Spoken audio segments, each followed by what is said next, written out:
अपने आत्मा भगत तो वही होता जो साची को है। और मुझे बुलाना है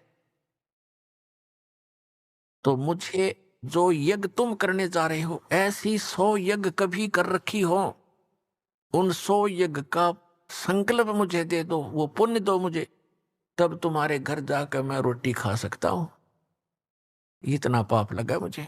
अब भीमसेन कहने लगे, वो पहलवान था, कहने लगा भगत बाबा जी, तूने आना हो तो आना और ज्यादा बकवाद ना करे। युद्ध ऐसे नहीं जीता हमने। हमने एक के मारू थार 4 पड़े थे, गधा के सामने को टिकने वाला नहीं था। और मुझे अपने भाई से डर लगता ना, तेरी अभी टीटवी दबा देता मैं। ऐसे अपशब्द बोल रहा, को बोल तू। भगत जी शांत हो गए, अकी बोलूंगा जी पीट भी देगा पहलवान। सुदर्शन जी चुप हो गए, नीचे गर्दन कर ली। भाई भी वो राजा है, राजा है, कह के कर देगा। कहनी थी वह कह दी। अब ना ये ना आना होता कि तेरे बिना यज्ञ पूर्ण नहीं होगी। हमारे साथ भगवान श्री कृष्ण भी तो हैं, वो श्री कृष्ण जी ने सुप्रीम मान रहे थे। अब यज्ञ का निश्चित समय आ गया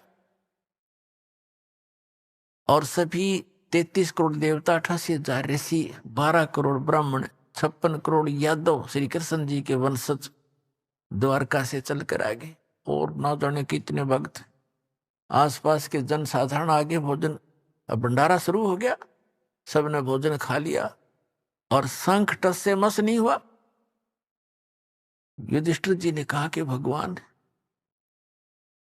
अब क्या रहा, होगी हमारी यज्ञ पूर्ण के नहीं? यह शंख तो बजा ही नहीं, शंख के बजे बिना यज्ञ संपूर्ण नहीं हो सकती।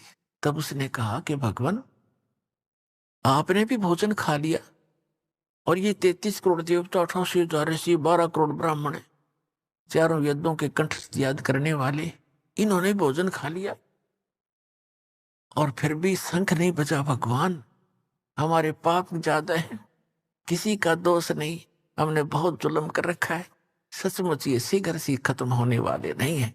तो उधर से क्या हुआ, श्री कृष्ण जी ने कहा कि युधिष्ठिर इस शंख को बजाने वाला नहीं आया। युधिष्ठिर जी ने पूछा भगवान ऐसे ऐसे महापुरुष यहाँ बैठे हैं, स्वर्ग लोग के देवता भी आगे हैं और आप जी ने भोजन कर लिया, अब कौन है ऐसा महापुरुष आपसे बढ़कर? श्री कृष्ण जी ने कहा कि एक सुदर्शन नाम का एक सुपच है, वाल्मीकि है, वाल्मीकि जाति में जन्मे थे, नाम सुदर्शन था। जैसे आजकल हरिजन कह देते हैं, शेड्यूल कास्ट कह देते हैं, उसे सुपच कहा करते थे।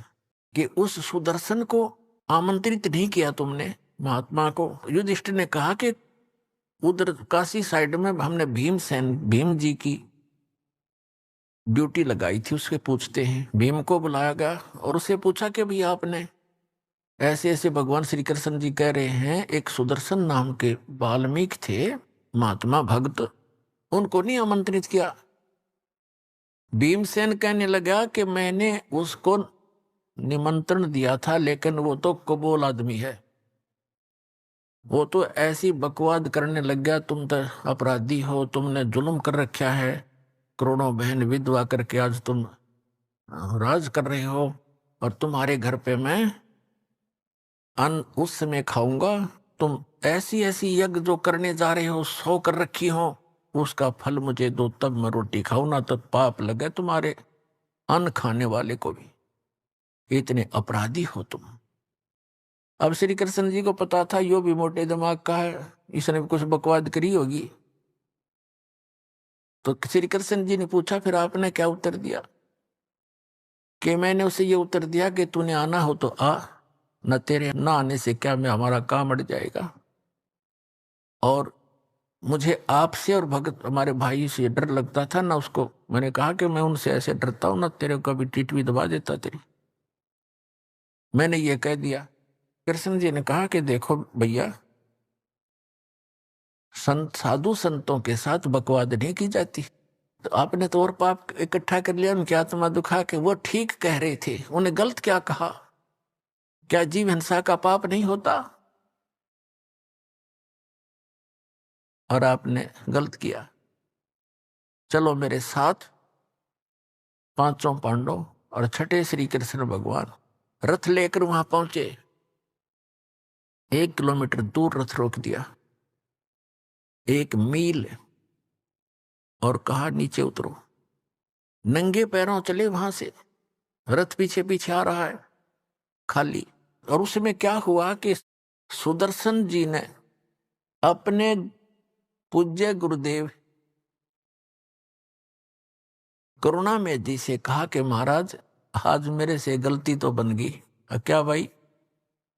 कि भीम आया था, माँ उसका, युधिष्ठिर का, राजा का भाई, और ऐसे ऐसे कोई यज्ञ कर रहे हो,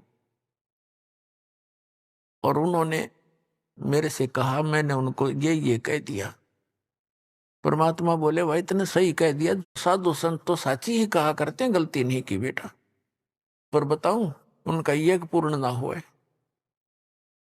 उसको वो फेराओगे तेरे पास। सुदर्शन ने सोचा वो फिर सिर में दर्द करेंगे तो खिसक ले यहां से। वो वहां से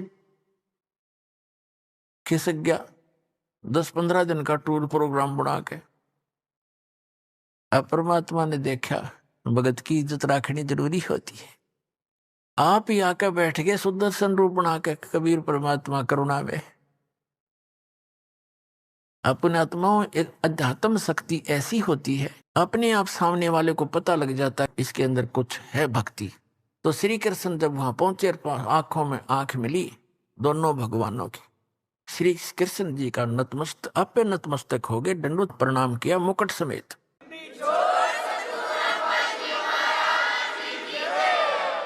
अब श्री कृष्ण जी ने प्रणाम किया एक झोपड़ी मास्टर के आगे, तो उनकी क्या औकात थी, पांचों पांडवों ने भी दंडवत प्रणाम किया, उनको नरम करना था। तो परमात्मा ने कहा सुदर्शन रूप में के, हे द्वारकाधीश और हे इंद्रप्रस्थ के बादशाह, आप इस दास के सामने मुझे लज्जित ना करो, ऐसे ना करो, उठो महाराज, उठो महाराज। उठ लिए परमात्मा, उठ के वो खड़े किए।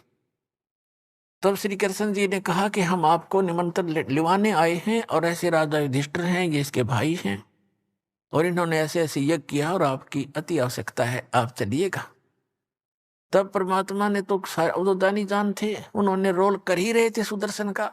कहा कि मैंने इस पहलवान से कहा था, मेरी वो शर्त पूरी करो, 100 अश्वमेध यज्ञ का फल मुझे दो, तब मैं चलूं। अपने आत्माओं, चारों युग में मेरे संत पुकारे, को के कहा हम हेल रे, हीरे माणक मोती बरसे, ये जग चुगता ढेल रे। सतयुग में सत सुकृत कह टेरा, त्रेता नाम मुनिंदर मेरा, द्वापर में करुणा में कहाया, कलयुग नाम कबीर धराया। तो परमात्मा ने चारों युगों में ये वाणी बोली है जो भगवान लीला किया करता है, वेदों में भी प्रमाण है। तो श्री कृष्ण जी ने कहा कि परमात्मा आपकी वाणी है, संत मिलन को चालियो, तज माया अभिमान, और जो जो कदम आगे रखे, ओ हे यज्ञ समान। आपकी वाणी है दाता कि संत को मिलने के लिए जब चलो तो अपने अभिमान को घर रखावे। कोई पोस्ट का अभिमान, किसी को धन का अभिमान, जाति का अभिमान, ये यहां नहीं चलेगा।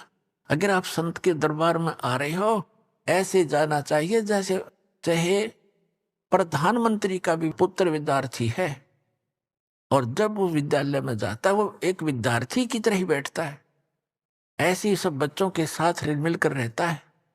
और अध्यापक आते हैं, खड़ा होता है, उनको प्रणाम करता है। अध्यापक उनको खुरकाते धुरकाते भी है जो ठीक से पढ़ाई नहीं करता। तो और जैसे दूसरा उदाहरण देते हैं कि जैसे कोई भयंकर बीमार हो और उसका रोग असाध्य रोग और गुप्त रोग हो, आसपास के डॉक्टर उसको इलाज से मना कर दे और कहें जाइए ऑल इंडिया इंस्टीट्यूट में अपना टेस्ट कराइए और इलाज कराइए, तो कितना बड़ा अधिकारी हो और कितना धनवान हो और कितना पोस्ट और जाति का भी उसके अंदर वो बना हुआ हो अपलातून, उससे में उसकी हवा निकल जाती है। जहां डॉक्टर कहता है यहाँ खड़ा होइए वहीं खड़ा हो जाता है, कहता है लेट जाइए लेट जाता है, कपड़े निकाल दिए तुरंत निकाल देता है, ये टेस्ट करा के लाइए वो तुरंत जाके खड़ा हो जाता है।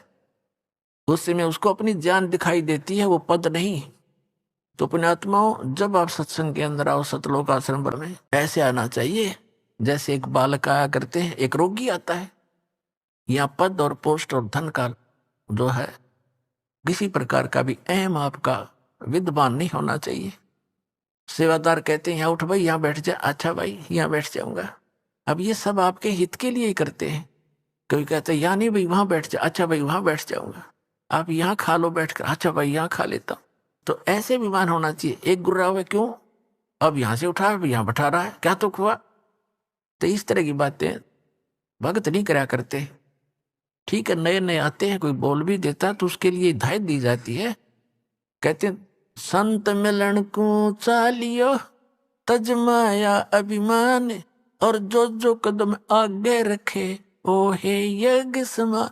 कोई भी जहां से आप चल कर आए हो और वहां से यहां तक जितने भी आपके कदम बनते हैं, चाहे आप गाड़ी में आए हो और चाहे मोटर में आए हो, चाहे बस में आए हो या अपने व्हीकल में आए हो, वहां से यहां तक जितने भी कदम आपके बनते हैं, ये काउंटिंग भगवान के दरबार में।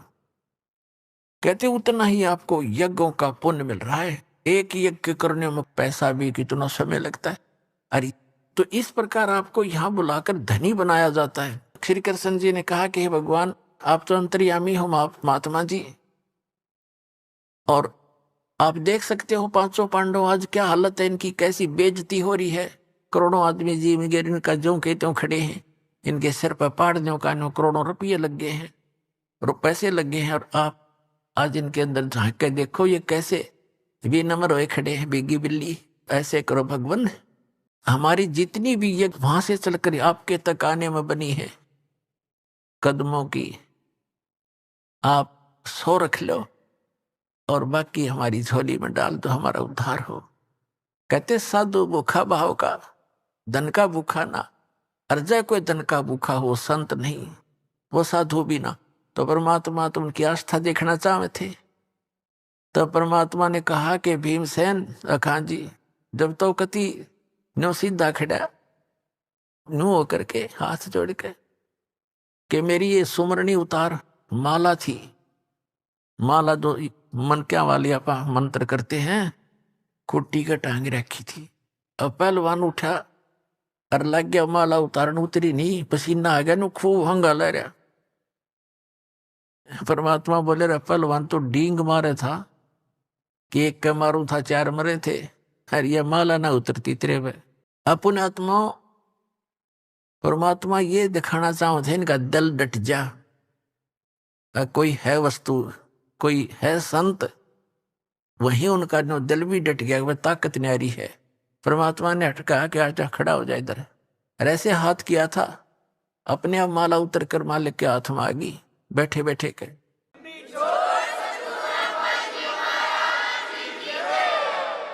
और फिर परमात्मा बोले भाई, मर्द गर्द में मिल गए वो रावण से रणधीर, कंस के सी चाणोर से वो हिरना कुश बलबीर।